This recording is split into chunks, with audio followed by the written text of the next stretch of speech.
Nós estamos lendo do livro Krishna, a Suprema Personalidade de Deus, escrito por Sua Divina Graça, A.C. Bhaktivedanta Swami Prabhupada. Capítulo 54. Krishna derrota todos os príncipes e leva Rukmini para Dwaraka.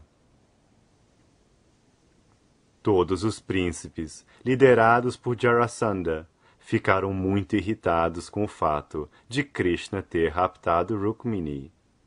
Fulminados pela beleza de Rukmini, eles haviam caído dos dorsos dos cavalos e elefantes, mas agora começaram a levantar-se e armar-se de forma apropriada. Pegando seus arcos e flechas, puseram-se a perseguir Krishna em suas quadrigas, cavalos e elefantes.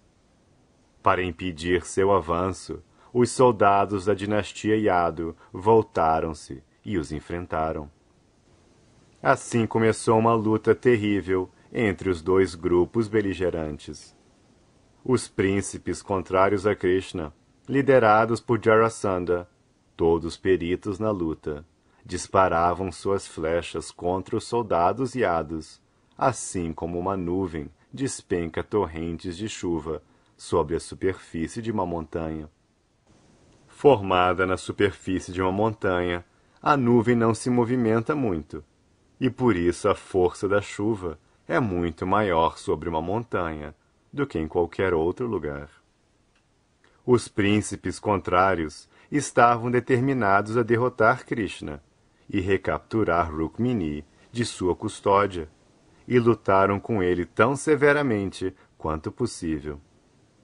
Rukmini, sentada ao lado de Krishna, via flechas chovendo sobre os rostos dos soldados Yadus, vindas dos soldados oponentes. Numa atitude de medo, ela olhava para o rosto de Krishna, expressando sua gratidão por ele ter corrido um risco tão grande só por causa dela. Com os olhos se mexendo, ela parecia pesarosa, e Krishna, que pôde entender imediatamente o que ela estava pensando, animou-a com estas palavras: Minha querida Rukmini, não se preocupe, por favor, tenha confiança que os soldados da dinastia Yadu matarão todos os soldados contrários, sem demora. Enquanto falava com Rukmini, os comandantes dos soldados da dinastia Yadu, liderados pelo Sr. Balarama, também conhecido como Sankarsana, ou Gadha, não tolerando a atitude desafiadora dos soldados contrários, começaram a atingir seus cavalos, elefantes e quadrigas com flechas. À medida que a luta prosseguia, os príncipes e soldados dos inimigos começaram a cair dos cavalos, elefantes e quadrigas. Em pouco tempo, milhões de cabeças cortadas, decoradas com elmos e brincos, haviam caído no campo de batalha. As mãos dos soldados foram cortadas com seus arcos, flechas e maças. Uma cabeça se empilhava sobre a outra, e um cavalo sobre outro. Todos os soldados da infantaria, com seus camelos, elefantes e cavalos, caíram com as cabeças cortadas. Quando os inimigos, liderados por Jarasandha, descobriram que estavam sendo derrotados aos poucos pelos soldados de Krishna, eles julgaram imprudente arriscar-se a perder em combate por causa de Shishupala. O próprio Shishupala deveria ter lutado para salvar Rukmini das mãos de Krishna. Mas quando os soldados viram que Shishupala não era competente para lutar com Krishna, eles decidiram não perder sua força sem necessidade. Portanto, deixaram de lutar e se dispersaram. Alguns dos príncipes, por uma questão de etiqueta, compareceram diante de Shishupala. Viram que Shishupala estava desanimado, como alguém que perdeu a esposa. Seu rosto parecia ressequido, havia perdido toda a sua energia e todo o brilho de seu corpo desaparecera. assim se dirigiram a Shishupala. Nosso querido Shishupala, não se desanime dessa forma. Você pertence à ordem real e é o principal entre os lutadores. Não é possível haver sofrimento ou felicidade para uma pessoa como você, porque nenhuma destas situações dura para sempre. Tenha coragem, não fique desapontado com este revés temporário. Afinal, não somos os atores finais. Assim como marionetes dançam nas mãos de um mágico, estamos todos dançando pela vontade do Supremo, e é somente de acordo com a graça dele que sofremos aflição ou gozamos felicidade. Portanto, devemos ser equilibrados em todas as circunstâncias. Toda a catástrofe da derrota foi causada pela natureza invejosa do irmão mais velho de Rukmini, Rukmi. Tendo visto sua irmã levada à força por Krishna, depois que ele planejara dá-la em casamento a Shishupala, Rukmi ficou frustrado. Assim, ele e Shishupala, seu amigo e futuro cunhado, voltaram para as respectivas casas. Rukmi, muito agitado, estava determinado a dar pessoalmente uma lição a Krishna. Chamou seus soldados, uma falange militar que consistia em vários milhares de elefantes, cavalos, quadrigas e infantaria. E equipado com esta força militar, começou a seguir Krishna para Dwaraka. Para mostrar seu prestígio, Rukmi prometeu a todos os príncipes que retornavam: vocês não puderam ajudar Shishupala a se casar com minha irmã, Rukmini, mas não posso permitir que ela seja levada embora por Krishna. Vou lhe dar uma lição. Agora vou segui-lo.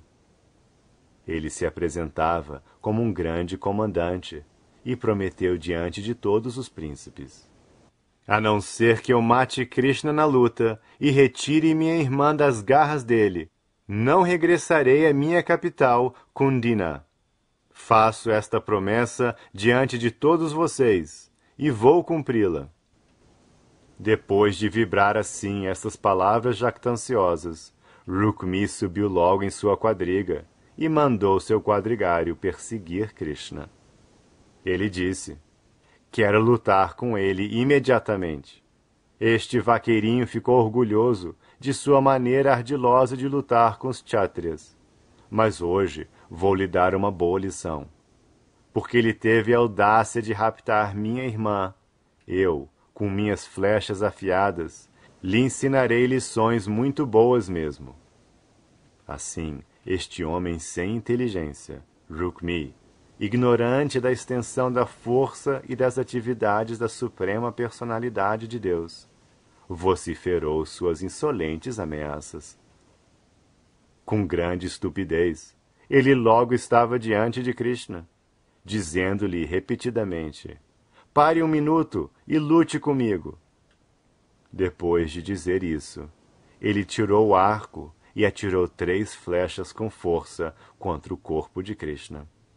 Então condenou Krishna como o mais abominável descendente da dinastia Yadu e pediu-lhe que ficasse de pé diante dele por 1 minuto, para que ele lhe pudesse dar uma boa lição. Você está levando embora minha irmã, assim como um corvo rouba manteiga clarificada, destinada ao uso em sacrifício. Você tem orgulho de sua força militar, mas não pode lutar de acordo com os princípios reguladores. Você roubou minha irmã. Agora vou aliviá-lo de seu falso prestígio. Pode ter minha irmã em seu poder só até eu derrotá-lo de uma vez com minhas flechas. O Sr. Krishna, depois de ouvir todas essas palavras loucas, disparou imediatamente uma flecha e cortou a corda do arco de Rukmi, deixando-o incapaz de usar outra flecha. Rukmi imediatamente pegou outro arco e disparou mais 5 flechas em Krishna. Sendo atacado pela segunda vez, Krishna cortou de novo a corda do arco. Rukmini pegou um terceiro arco e Krishna de novo cortou sua corda. Dessa vez, para dar uma lição em Rukmini, Krishna disparou pessoalmente 6 flechas nele, e então disparou outras 8 flechas, matando 4 cavalos com 4 flechas, matando o quadrigário com outra flecha, e com as 3 flechas restantes, cortando fora a parte superior da quadriga de Rukmini. Rukmini, tendo ficado sem flechas, serviu-se de espadas, escudos, tridentes, lanças e armas semelhantes, usadas no combate corpo a corpo. Mas Krishna quebrou-as todas imediatamente, da mesma maneira. Sendo repetidamente frustrado em suas tentativas, Rukmini tomou a espada e correu rápido em direção a Krishna, assim como uma mosca voa para o fogo. Mas logo que Rukmini alcançou Krishna, Krishna cortou em pedaços sua arma. Desta vez, Krishna pegou sua espada afiada e estava para matá-lo imediatamente. Mas a irmã de Rukmini, Rukmini, compreendendo que desta vez Krishna não perdoaria seu irmão, caiu aos pés de lótus de Krishna e, com tom de voz muito aflito, tremendo com muito medo, começou a argumentar com seu marido. Rukmini primeiro chamou Krishna de Yogeshvara. Yogeshvara quer dizer uma pessoa que possui inconcebíveis opulência e energia. Krishna possui inconcebíveis opulência e energia, ao passo que o irmão de Rukmini só possuía potência militar limitada. Krishna é imensurável, ao passo que Rukmini era medido em cada passo de sua vida. Portanto, Rukmini não se comparava sequer a um insignificante inseto diante do poder ilimitado de Krishna. Ela também chamou Krishna de Deus dos deuses. Existem muitos semideuses poderosos, tais como o Senhor Brahma, o Senhor Shiva, Indra, Chandra e Varuna, mas Krishna é o Senhor de todos estes deuses, ao passo que o irmão de Rukmini era não só um ser humano comum, mas de fato o mais baixo de todos, porque não tinha nenhuma compreensão de Krishna. Em outras palavras, um ser humano que não tem ideia da verdadeira posição de Krishna é o mais baixo da sociedade humana. Então, Rukmini chamou Krishna de Mahabhuja, que significa com força ilimitada. Ela também chamou Krishna de Jagatpati, o senhor de toda a manifestação cósmica. Em comparação, seu irmão era apenas um príncipe comum. Dessa maneira, Rukmini comparou a posição de Rukmini com a de Krishna e pediu com muito sentimento que Krishna não matasse seu irmão bem na ocasião auspiciosa de seu matrimônio, senão que o perdoasse. Em outras palavras, ela exibiu sua verdadeira posição de mulher. Ela estava feliz de ter Krishna como seu marido, no momento que se devia realizar seu casamento com outro homem. Mas ela queria que isso não fosse feito com a perda de seu irmão mais velho, que afinal amava sua jovem irmã e queria dá-la a alguém que, segundo seus cálculos, era um partido melhor. Enquanto Rukmini orava a Krishna pela vida de seu irmão, todo o seu corpo tremia, e por causa de sua ansiedade, seu rosto parecia secar e sua garganta sufocava.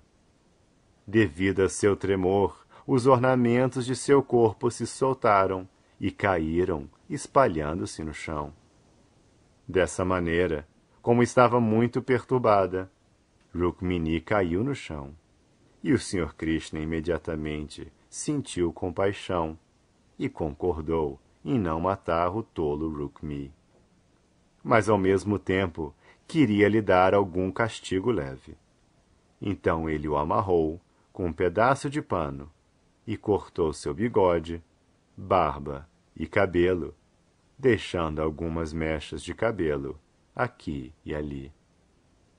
Enquanto Krishna tratava assim Rukmi, os soldados da dinastia Yadu, comandados pelo próprio Balarama, quebraram toda a força do exército de Rukmi, assim como um elefante, num tanque, destrói o caule frágil de uma flor de lótus. Em outras palavras, assim como um elefante quebra toda a estrutura de uma flor de lótus enquanto se banha num reservatório de água, a força militar dos Yadus quebrou as forças de Rukmi.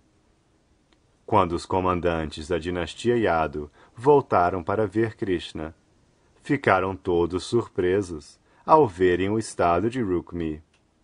O Sr. Balarama sentiu especial compaixão por sua cunhada, que havia acabado de casar com seu irmão.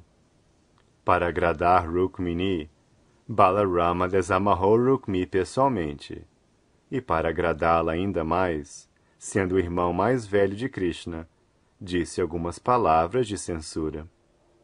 Krishna, sua ação não é nem um pouco satisfatória, disse ele. Esta é uma abominação muito contrária à nossa tradição familiar. Cortar o cabelo de alguém e raspar-lhe o bigode e a barba é quase comparável a matá-lo. Qualquer coisa que Rukmi tinha sido, agora ele é nosso cunhado, um parente de nossa família, e você não devia tê-lo deixado nesse estado. Depois disso, para acalmar Rukmini, o Sr. Balarama disse-lhe: Você não deve ficar triste por seu irmão ter ficado com uma aparência estranha. Todos sofrem ou gozam os resultados de suas próprias ações. O Sr. Balarama queria deixar claro para Rukmini que ela não devia se preocupar com as consequências que seu irmão sofrera devido às suas ações. Não era preciso ela ser tão afetuosa com um irmão desses. O Sr. Balarama voltou-se de novo para Krishna e disse: Meu querido Krishna, um parente, mesmo que cometa um erro desses e mereça ser morto, deve ser perdoado. Pois quando este parente tomar consciência de seu erro, esta consciência será em si mesma como a morte. Portanto, não há necessidade de matá-lo. Balarama voltou-se de novo para Rukmini e informou-a de que o dever de um Kshatriya na sociedade humana está de tal maneira estabelecido que, de acordo com os princípios da luta, o próprio irmão pode tornar-se um inimigo. Então, o Kshatriya não hesita em matar seu próprio irmão. Em outras palavras, Balarama queria instruir Rukmini de que Rukmi e Krishna estavam certos em não mostrarem misericórdia um com o outro na luta, apesar da consideração familiar de que eram cunhados. Sri Balarama informou Rukmini de que os Kshatriyas são emblemas típicos do modo de vida materialista. Eles ficam arrogantes sempre que há uma disputa por posses materiais. Por isso, quando há uma luta entre dois Kshatriyas beligerantes por reino, terra, riqueza, mulheres, prestígio ou poder, eles tentam pôr um ao outro na condição mais abominável. Balarama instruiu Rukmini de que a afeição que ela tinha por seu irmão, Rukmi, que havia criado inimizade com tantas pessoas, era uma consideração perversa que ficava bem no materialista comum. O caráter do irmão dela não era nada admirável, considerando como ele tratara outros amigos. E mesmo assim, Rukmini, como uma mulher comum, tinha afeição por ele. Ele não merecia ser seu irmão, e ainda assim, Rukmini tinha compaixão dele. Além disso, continuou Balarama, A consideração de que uma pessoa é neutra e outra é amiga ou inimiga é feita em geral por pessoas que estão no conceito de vida corpórea. Estas pessoas tolas estão confundidas pela energia ilusória do Senhor Supremo. A alma espiritual é da mesma qualidade pura em qualquer materialização corporal. Mas aqueles que não são suficientemente inteligentes veem apenas as diferenças corporais entre animais e homens, letrados e iletrados, ricos e pobres, que encobrem a pura alma espiritual. Tais diferenças, observadas meramente com base no corpo, são exatamente como as diferenças entre os tipos de fogo, em termos dos vários tipos de combustível que consomem. Seja qual for o tamanho e forma do combustível, não há tal variedade de forma e tamanho no fogo que sai deles. Igualmente, no céu não há diferença de tamanho ou forma. Dessa maneira, por meio de sua instrução moral e ética, Balaram os tranquilizou. Ele disse ainda: este corpo faz parte da manifestação material. A entidade viva, ou alma espiritual, estando em contato com a matéria, transmigra devido ao gozo ilusório de um corpo para outro. E esta transmigração é conhecida como existência material. Este contato da entidade viva com a manifestação material não tem integração nem desintegração. Minha querida e casta cunhada, a alma espiritual é naturalmente a causa deste corpo material, assim como o sol é a causa da luz do sol, da visão e das formas da manifestação material. O exemplo da luz do sol e da manifestação material é muito apropriado para se entender o contato da entidade viva com o mundo material. De manhã, o sol nasce e a luz e o calor se expandem gradualmente durante o dia inteiro. O sol é a causa de todas as formas e contornos materiais, pois é por causa dele que a integração e a desintegração dos elementos materiais ocorre. Mas logo que o sol se põe, a manifestação toda não está mais conectada a ele, que já passou para um outro lugar. Quando o sol passa do hemisfério oriental para o ocidental, os resultados das interações devidas à luz do sol no hemisfério oriental permanecem, mas o próprio brilho do sol volta a ser visível no hemisfério ocidental. De modo semelhante, a entidade viva aceita ou produz diferentes corpos e diferentes relações corporais numa circunstância determinada. Mas logo que ela abandona este corpo atual e aceita outro, ela nada tem a ver com o corpo anterior. Igualmente, a entidade viva nada tem a ver com o próximo corpo que aceitar. Ela está sempre livre do contato com esta contaminação corporal. Portanto, continuou Balarama, o aparecimento e o desaparecimento do corpo nada tem a ver com a entidade viva. Assim como o crescer e o minguar da lua nada tem a ver com a lua.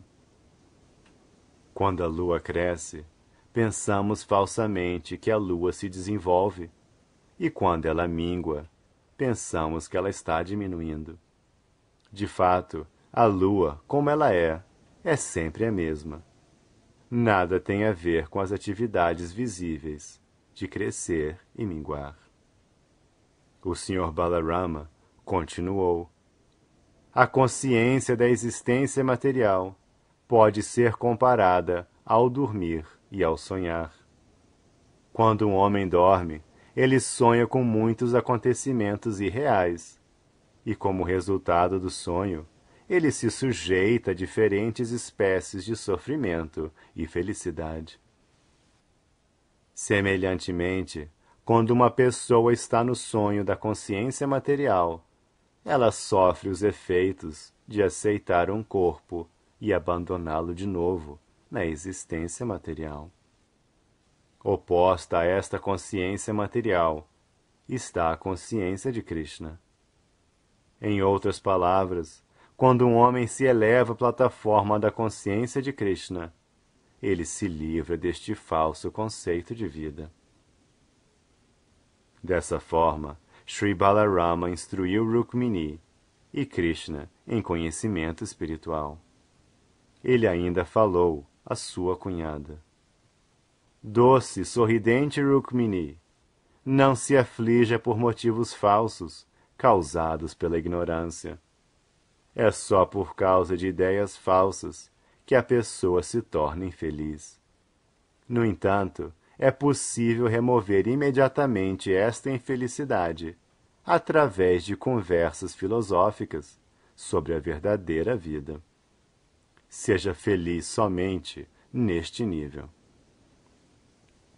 Depois de ouvir estas instruções iluminadoras de Sri Balarama, Rukmini acalmou-se imediatamente, ficando feliz e ajustando sua mente, que estava muito aflita por causa da posição degradada de seu irmão Rukmi.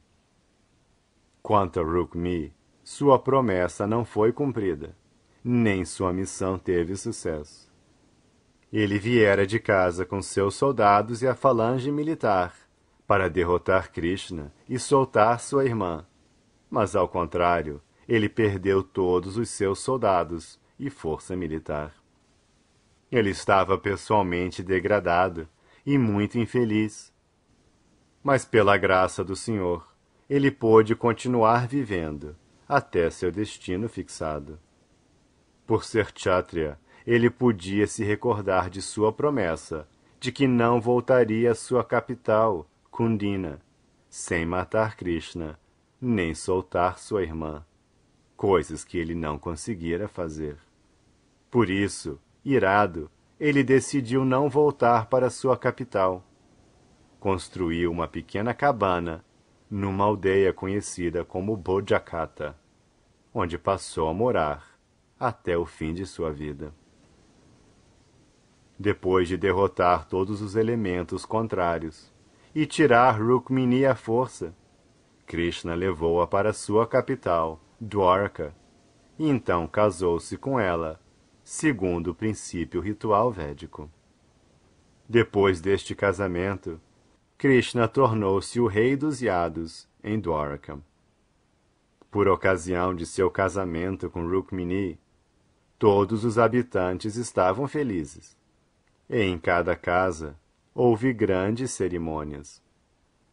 Os habitantes da cidade de Dwarka estavam tão contentes que se vestiram o melhor possível com seus ornamentos e roupas, e foram levar presentes, segundo suas posses, ao casal recém-casado, Krishna e Rukmini.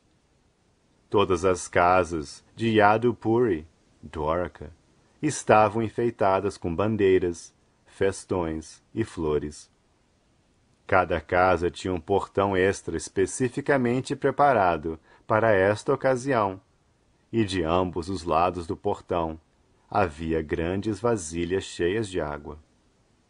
Toda a cidade estava perfumada pela queima de incenso, e de noite havia iluminação de milhares de lamparinas, decorando cada edifício.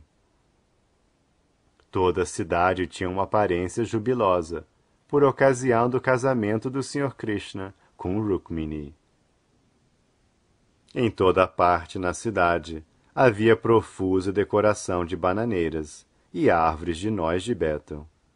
Estas duas árvores são consideradas muito auspiciosas em cerimônias felizes. Ao mesmo tempo, havia um ajuntamento de muitos elefantes, que transportavam os reis de diferentes reinos amigos. É hábito dos elefantes, sempre que veem pequenas plantas e árvores, por causa de sua natureza brincalhona e frívola, arrancarem as árvores pela raiz e as atirarem aqui e ali. Os elefantes, naquela ocasião, também arrancaram as bananeiras e árvores de noz de Bethel. Mas apesar desta ação embriagada, a cidade toda, com as árvores atiradas para toda parte, parecia muito bonita. Os reis amigos dos Kurus e dos Pandavas estavam representados por Bhishma, Dhritarashtra, os 5 irmãos Pandus, o rei Drupada, o rei Santardana e o pai de Rukmini, Bhishmaka. Por causa de Krishna ter raptado Rukmini, houve a princípio algum mal-entendido entre as duas famílias, mas Bhishmaka, rei de Vidarbha, sendo procurado por Sri Balarama e persuadido por muitas pessoas santas, foi induzido a participar da cerimônia de casamento de Krishna e Rukmini. Embora o incidente do rapto não tivesse sido uma ocorrência muito feliz no reino de Vidarbha, o rapto não era um fato incomum entre os Kshatriyas.